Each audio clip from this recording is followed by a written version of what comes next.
আসসালামু আলাইকুম রহমতুল্লাহ। সবাই কেমন আছেন? তো আগের মতো তো আর ভিডিও বানানোর সময় হয় না, ডিউটি করি, চাকরি নিছি।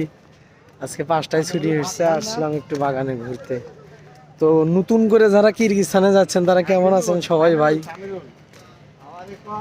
যারা ভালো আছেন কমেন্ট করেন যে ভালো আছেন, যারা খারাপ আছেন কমেন্ট করেন যে খারাপ আছে। অনেকে তো কমেন্ট করে যে ভাই আমরা ফিরে যাচ্ছি, ভালো নাই। আমার সঙ্গে দুজন গেছিল, ওই দুজন কালকে ফেরত আসছে বাংলাদেশে, 3:50 ল্যান্ড করছে। তো ওরা আবার বললো যে কিরগিজস্তানে এয়ারপোর্টে আরো 6জন না 7জনের সঙ্গে দেখা হয়েছিল। ওনারা 6-7 দিন আগে গেছে, কয় কাজ দেয় না, খাওয়ান দেয় না, দেখে ওনারাও কালকে ফেরত আসছে।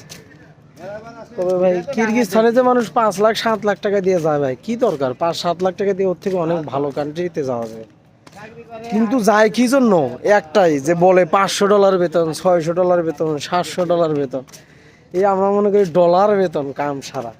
আসলে কিন্তু ও দেশে ডলার দেয় না, ডলার হিসাব করে শ্রম দেয়। মানে যেখানে যায় বেতন দিক, ওই ডলার হিসাব করে শ্রম দেয়, এটাই। তো আল্লাহর মধ্যে দেশে এসে ভালোই আছি, ঘুরতেছি ফিরতেছি, ডিউটি নিছি, চাকরি করি।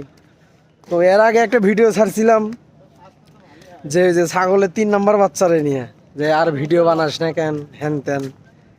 পরে দেখি আমাকে কমেন্ট করছে যে তুই দাড়িওয়ালা মানুষ, অন্যের গিবত গাছ। তাহলে আমি কি ওর গিবত গাছি? ওকে ছাগলের বাচ্চা, যে ওরা ছাগলের বাচ্চা কইছি যে এটা আমার গিবত হয়েছে, হ্যান ত্যান, বা ওর খারাপ কিছু আমি কইছি? ও যদি ভালো মানুষ হইতো ভদ্র ভাষায় কমেন্ট করতো, কিন্তু মানুষ তো বেশি ভালো না।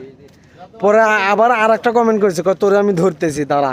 ও বলে আমার ধরবে, তো তখন আমি ওরা বলছি তুই আমার বাল ফালাস, তোর ক্ষমতা থাকলে ধরিস। আরে দালালের বাচ্চারা খালি লোকজন পাঠায় কিরগিজস্তানে, লোকজন পাঠায় যে এত বেতন এত বেতন এত বেতন, এইরকম পাঠায় কত মানুষের ভবিষ্যৎ নষ্ট করতেছে, ফ্যামিলিটা ধ্বংস করতেছে। কেউ ভালো আছে কেউ ভালো নাই, ভালো থাকতেই পারে স্বাভাবিক, কিন্তু ভালো থাকার পার্সেন্টটা অনেক কম। তো যারা দেশে কাজকর্ম করতেছেন ভাই, গার্মেন্টস সেক্টরে করেন, কিরগিজস্তান যাওয়ার প্রয়োজন নাই। আর যারা যেতে চান যান, দেখে আসেন, ঘুরে ফিরে আসেন। এই বলে শেষ করতেছি। আসসালামু আলাইকুম রহমতুল্লাহ।